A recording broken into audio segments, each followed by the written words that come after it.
So I wanted to do a video today mainly about censorship and how our thoughts and opinions are being moulded, and social engineering.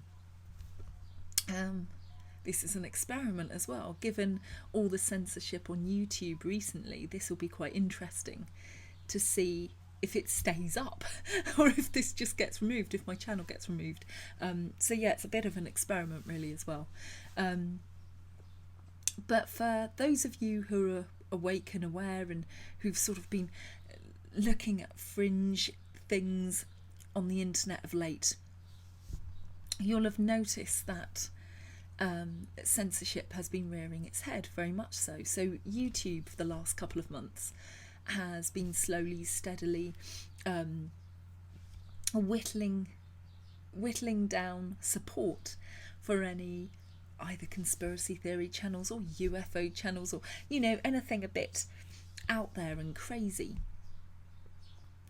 And it's changed its sort of search algorithms as well. So if you're in YouTube and you think, you know what, I want to find out a bit more about this whole UFO thing, and you type it into the search bar, you'll notice that what comes up is not sort of conspiracy theory style videos, but what comes up will be, say, Fox News or something like that, and you'll have to go down the search results a fair bit to find the content that you want, and that's not an accident.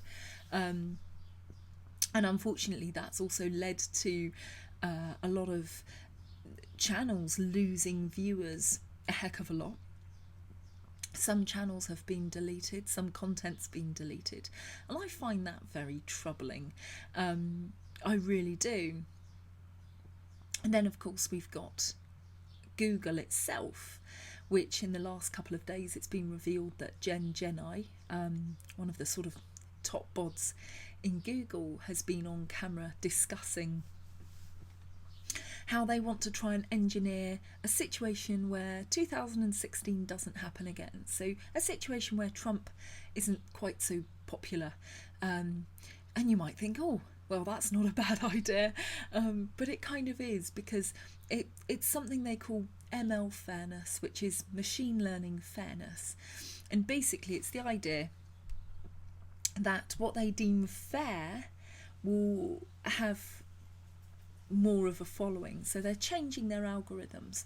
So when you do a Google search, what you'll see coming up are not the most popular results, not necessarily the results you want to see, but what they deem fair content. So you're being managed, your opinions are being managed by a company, a big corporation, and what they deem to be fair. And I find that very, very troubling.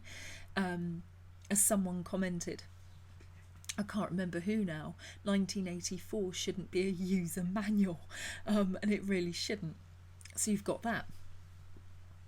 And again, you can Google all of these things. And then you've got Project Veritas, actually, if you Google them, because they've got a whole video on it, and an alleged insider as well giving his thoughts. And it sounds like social engineering by any other name. And then, of course, you've got The Guardian, which in the last sort of week or so, that's been flagged up by a journalist called Kennard, as being in collusion with the deep state and a sort of mouthpiece for what they want us to think. So all in all, at the moment, I'd say this is all quite troubling. I've long sort of been suspecting The Guardian of not being left-wing at all. It was always supposed to be a bit on the left, and I always thought it was much more Toryfied. But I didn't know it had gone that far, that it was actually sort of serving as a mouthpiece for the MOD and whatever else. I'll leave links to these below, but again, you can Google it all. And this isn't conspiracy theory. If this gets removed for conspiracy theory, it'd be quite interesting, because it isn't conspiracy theory. This is all, pretty solid journalism as far as I can make out. And I find this really sad, but really troubling as well. It's troubling because most people won't have a clue about what's going on. A lot of people have their opinions moulded, subtly or not so subtly, by the drip, drip, drip effect of our newspapers, who always brand Corbyn a loony. You know, we say he's communist, it's loony left, you don't want him in, da da da da da. And a lot of people will never go deeper into that and have their own inquiry, and really think about why, you know, newspapers etc. are so anti-Corbyn. And especially at the moment, obviously in the UK, we've got this battle going on between Jeremy Hunt, hated by just about any NHS employee, and it sounds like with good reason, and Boris Johnson, who is at best a thuggish, spoilt oaf, as far as I can work out from, you know, from everything that's come to light about him lately, including today when there was an article published how he called the French, it's horrendous, he called them turds because they didn't yield or they weren't going to bend anymore on Brexit. Well, how horrible, how just awful, you know. Hardly becoming somebody in power. And he said this when he was Foreign Secretary, and the BBC at the time decided to bury it because they quite rightly thought, well, this could cause a few, you know, ruffle a few feathers, which of course it could, but it shouldn't have been buried. You know, this is who he is, and we need to know who he is so we can get him out, quite frankly, because he's just horrendous. But this is what we've got. We've got these two awful people, and it sounded like a far nicer man limped out of the race earlier. And it's rare to think of any Tories being actually quite pleasant or nice these days, but these two certainly aren't. And one of them's going to be our new Prime Minister, and that's deeply troubling. And it should trouble everyone, I think, with a, you know, even half a brain. But then you've got, even today, I think, it was the Express who said something along the lines of, you know, while sort of berating Boris, saying, oh, but we don't want Corbyn in, you know, don't want that loony lefty in, or something like that. So even now, newspapers are still so utterly entrenched in their social engineering programme, which is to keep the Tories in. Why? Because money. You know, it's all about money and power and all of that at the end of the day. So this is serious stuff.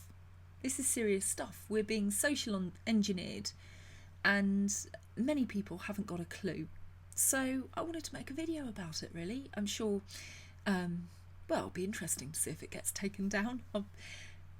I'd like to think it would stay up, but absolutely no idea. And it just troubles me. 2022 will be our next general election here in the UK, and I'd love to see either the Greens get in or Labour. Anyone who stands for decency, fairness, who isn't corrupt, absolutely corrupt, and who doesn't just allow greed to lure them into, you know, cretinous short-term thinking, which doesn't help our planet or us at all. So, just a quick video. For those of you stumbling across this, I'm probably preaching to the converted, but it's just as well to keep your eyes open and try and spread the word if you can. That can be difficult because very often people who just pick up the Daily Mail or the Express or something probably won't have any thoughts outside these papers. But we need to be as vigilant as we can. I think it's pretty much a dead cert that Boris is going to get in, which is horrific. And and we'll just watch and see and do what we can come the next general election. So yeah, just be aware, keep your eyes open and spread the word, I guess. That is, if you get to see this video at all, because it might not even be here in another day or two, but let's see. Okay, enjoy the rest of your day.